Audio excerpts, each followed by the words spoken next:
Hey, welcome back. If you've been following our series, then you'll know that we've been exploring cognitive distortions. It's the subtle ways that our minds can twist reality, affecting how we feel and how we act. In our last episodes, we've been delving into overgeneralization, the mental filter. Today, we'll be continuing an enlightening journey, exploring another common distortion, and that's discounting the positive. Have you ever achieved something, say, significant, and it felt like it wasn't a big deal, or perhaps someone complimented you and you brushed it off as them just being polite?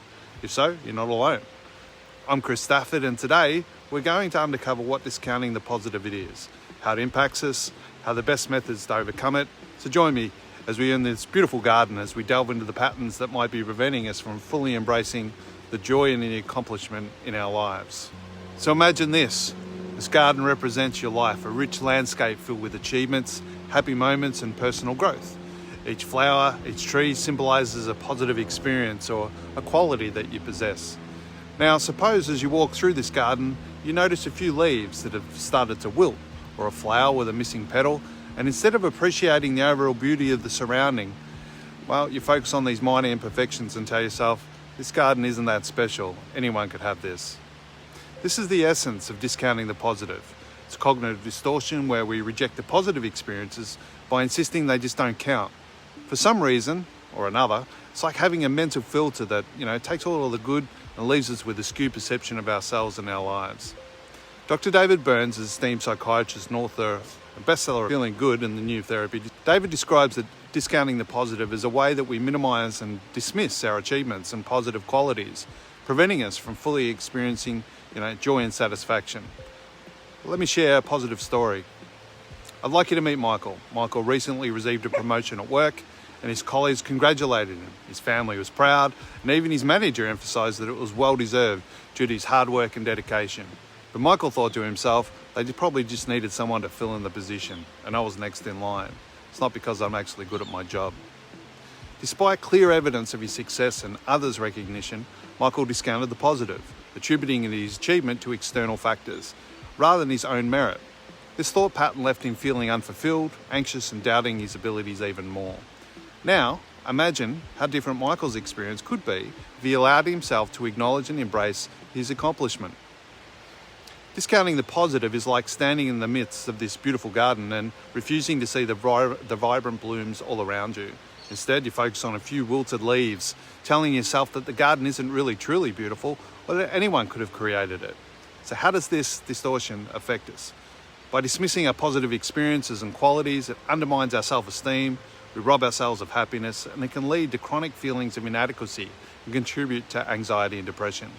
But how do we overcome this distortion and start appreciating our positives, in our lives? Well, David Burns offers several effective strategies.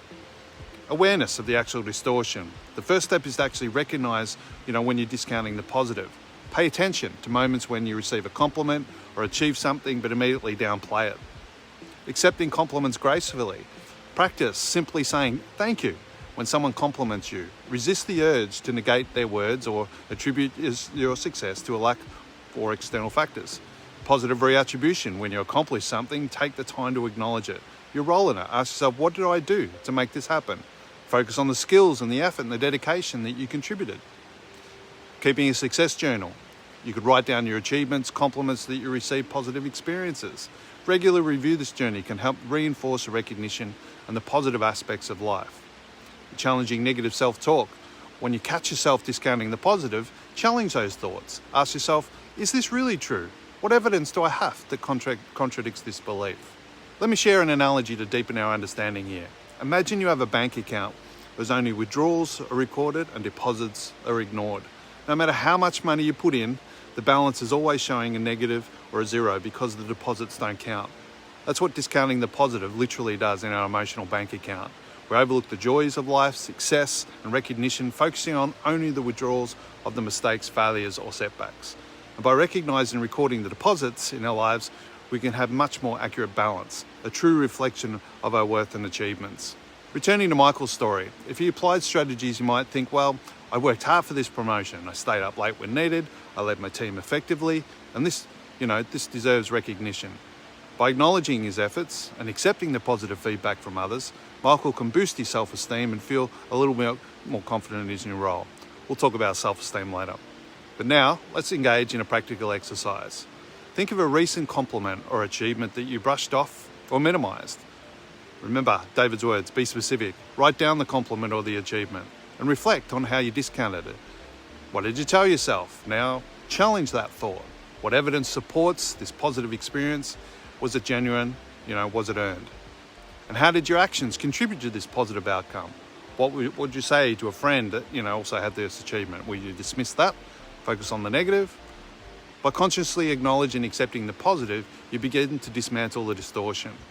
Remember, life is filled with both challenges and triumphs. By discounting the positive, we deny ourselves the joy and fulfillment that comes from recognizing our own value and accomplishments.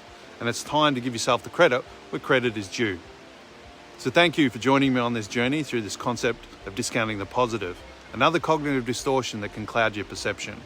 And by applying David Burns' techniques, become aware of the distortion, accepting compliments, attributing success, rightly to our efforts, and challenging that negative self-talk, we can start to appreciate the beauty of our gardens. And if this message resonated with you, please give this video a thumbs up and consider subscribing. And together, we'll continue to explore how our minds shape our reality and learn strategies to cultivate a healthier, happier mindset. I'd love to hear your thoughts and experiences on this one. Have you noticed yourself discounting the positive in your life? How have you worked on this change, on this pattern? Share in the comments below, and your story could inspire someone else to see their own worth. And remember, you deserve to acknowledge and celebrate your achievements. So until next time, take care, be kind to yourself, and allow yourself to bask in the beauty all that you've accomplished. Bye for now. Chris out.